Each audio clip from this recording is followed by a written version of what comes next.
franchement, c'est un dinguerie. Et Bellingham, frère, il va s'arrêter quand ce mec? C'est quoi cette dinguerie? Bonsoir tout le monde, j'espère que vous allez bien. Donc voilà, n'hésitez pas à vous abonner, à liker la vidéo. Et le Real Madrid, les Merengues, ils ont gagné face à Osasuna 4-0. Laisse tomber, quoi, comme je l'ai dit, Bellingham, frère, j'ai l'impression que c'est lui le numéro 9 en fait, de cette équipe. What the fuck? Alors qu'il y a Rossellou, même si encore une fois aujourd'hui Rossellou il a marqué, mais Bellingham il claque un doublé quand même. Donc Vinicius aussi, il a marqué. Mais on sait très bien que quand il y a Vinicius en fait dans cette équipe, c'est pas pareil. Donc voilà. Et en plus, il a joué avec deux attaquants, avec Rossellou et Vinicius. Rossellou aussi, hein, les gars, mine de rien, j'ai l'impression qu'il est sur enfin, la même lancée que la saison dernière, parce qu'on sait très bien que la saison dernière, il avait marqué beaucoup de buts. Et là, cette année, il est au Real Madrid. En fait, on sait que là-bas, c'est pas simple non plus de s'imposer. Et on sait qu'il peut pas remplacer Karim Benzema. Mais bon, mine de rien, il fait son petit bonhomme de chemin, en fait.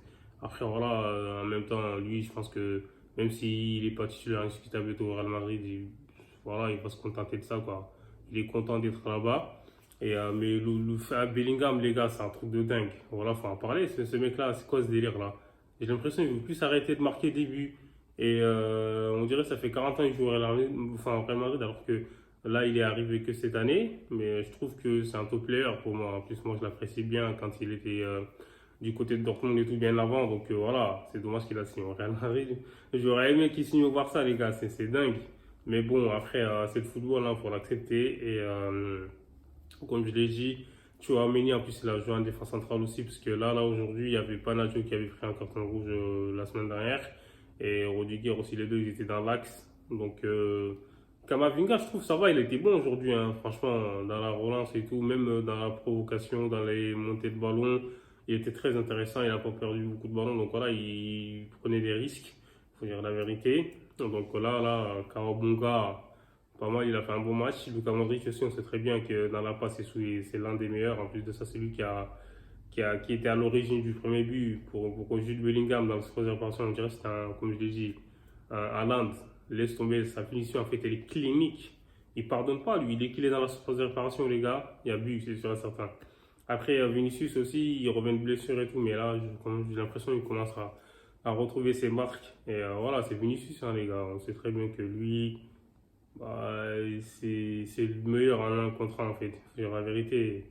Donc voilà, quoi. Aujourd'hui, le Real, ils ont même pas eu à trembler. Donc du coup, ils ont gagné 4-0. C'est incroyable. Après, Osasuna, c'est ça, on fait des équipes comme ça. Le plus souvent, quand ils jouent contre le Barça ou le Real, ils essaient de faire des block bas et tout machin. Mais là, aujourd'hui, ça va, ils ont essayé de jouer un peu, mais sauf que ils n'arrivaient pas à finir, en fait. C'est ça. Ça la différence. Et là, voilà, le Real, bravo à eux. Donc, comme je l'ai dit, ils ont maîtrisé le match, en fait. C'est ça. Ils ont gagné. Et, le Barça aussi, il faut que ça gagne. Parce que là, la pression, elle est sur les épaules du Barça, là. Mais bon, dites-moi ce que vous en pensez en commentaire, abonnez-vous.